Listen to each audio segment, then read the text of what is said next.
ان کو تو اگر جانور ذبح کرنے کی آواز بھی آ جاتی ہے تو پریشان ہو جاتے ہیں، کہیں دور لے جا کر ہم ذبح کر لیتے ہیں، حضرت کو دال پیش کر دینا، ہم گوشت کھا لیں گے، ہم ذبح کریں۔ انہوں نے کہا بڑے کیا ہے کہ بہت اچھی بات ہے بھائی، میں تو تمہاری بہتر سے بہتر خاطر تواضع کرنا چاہتی ہوں، جاؤ لے جاؤ ذبح کر۔ وہ گئے، لٹایا، جو چھری چلائی تو چھری سے کٹی نہیں رہی ہے بکری، تیز کر رہے ہیں پھر کاٹ رہے ہیں، نہیں کٹتی، دوسری چھری منگائی اس سے بھی نہیں، بعض زور لگایا تو ٹوٹ گئی چھری، مگر بکری ذبح نہیں ہو رہی۔ کیوں؟ اللہ کے ولی کی زبان سے نکل گیا، ہم نے جان بخشی کر دی۔ جب وہاں سے نکلا تو اللہ نے لاج رکھ لی اور یہ دکھا دیا کہ میرے رسول کی امت میں اگر قرب قیامت ایک انسان ایسا آ سکتا ہے کہ دجال اسے ایک مرتبہ 2 ٹکڑے کر کے دوبارہ زندہ کر کے جب دوبارہ تلوار چلانا چاہے گا تو اس کی گردن نہیں کٹے گی۔ جب ایک انسان کی گردن نہیں کٹے گی، ہم چاہیں تو بکری کی گردن بھی نہیں کٹے گی، ہم میں سب کچھ قدرت ہے۔ حضور صلی اللہ علیہ وسلم ارشاد فرماتے ہیں کہ اللہ امتحان کے لیے دجال کو یہ طاقت دے گا، تو یہ امتحان ہوتے ہیں سب۔ جب دشمنوں کو یہ طاقت دے دے گا کہ وہ ایک مسلمان ایمان والے کو بلائے گا اور اس سے کہے گا بتا مجھے خدا مانتا ہے نہیں مانتا ہے، نہیں میں تو تجھے کافر مانتا ہوں، تیرے متھے پہ لکھا ہے، میرے رسول نے بتا دیا تھا کہ یہ پہچان ہوگا، تو کانا بھی ہے ایک آنکھ سے، وہ کہا دجال کانا ہوگا اور خدا تو بے عیب ہے، میں تجھے کیسے مان لوں خدا؟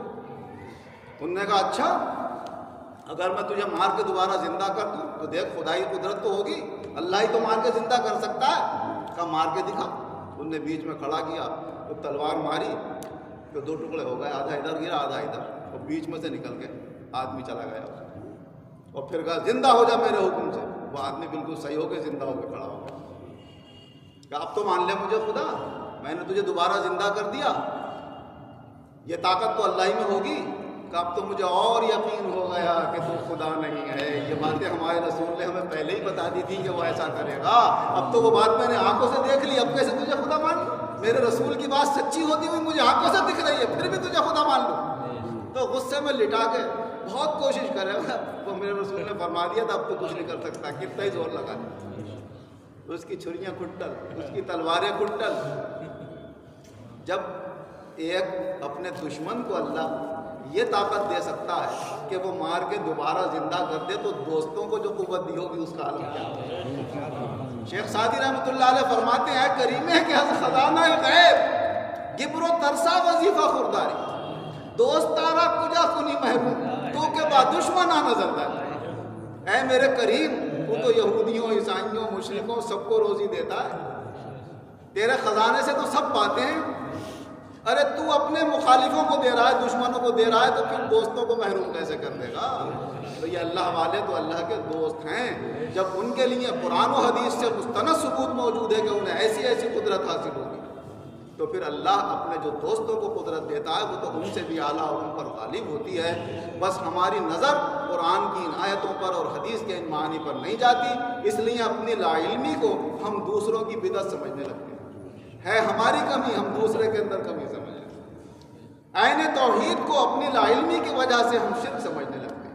اللہ یہ جہالت اور گمراہی دور فرمائے، قرآن و حدیث کی روشنی میں ہمارے علم کو اور اللہ تعالیٰ روشن اور منور فرمائے، اور قرآن و حدیث کی روشنی میں صحیح بات، صحیح کو صحیح اور غلط کو غلط جاننے پہچاننے کی اور اس کے مطابق زندگی گزارنے کی توفیق عطا فرمائے۔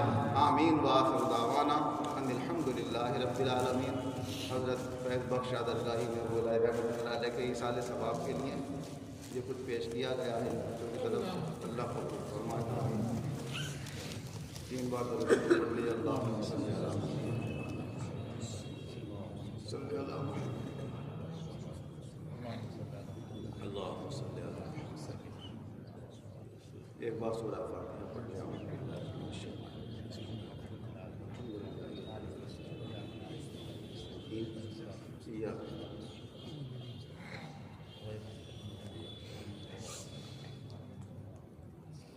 بسم اللہ الرحمن الرحیم،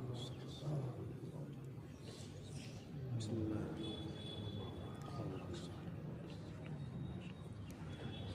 بسم اللہ الرحمن الرحیم۔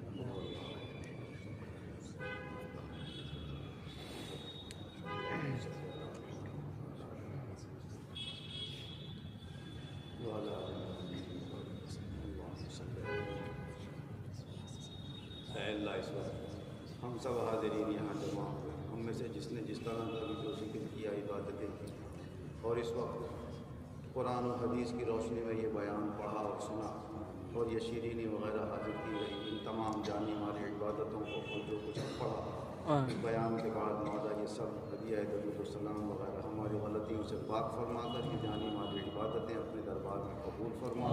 مولا عبادتیں تیرے لیے ہیں، انہیں قبول فرما کر انہیں جو ثواب عطا فرما، اور سب سے پہلے ہمارے آقا و مولا حضور احمد مصطفیٰ حضرت محمد مصطفیٰ صلی اللہ علیہ وسلم کی ذات گرامی کو عطا، آپ کے تمام صحابہ ازواج مطہرات اہل بیت اطہار رضوان اللہ تعالیٰ علیہم اجمعین کی ذوات گرامی کو ثواب، تمام اولیاء کرام کی ذوات گرامی کو ثواب عطا، خاص طور سے ہمارے شہر کے تمام بزرگوں کی ذوات گرامی کو ثواب عطا، بخصوص الخصوص ہمارے سلسلے کے تمام بزرگوں کی ذوات گرامی کو ثواب عطا فرما۔ ان میں بھی سب سے زیادہ بطور خاص حضرت سیدنا فیض بخش شاہ درگاہی محبوب الہی رحمۃ اللہ علیہ کی ذات گرامی کو یہ ثواب عطا فرما۔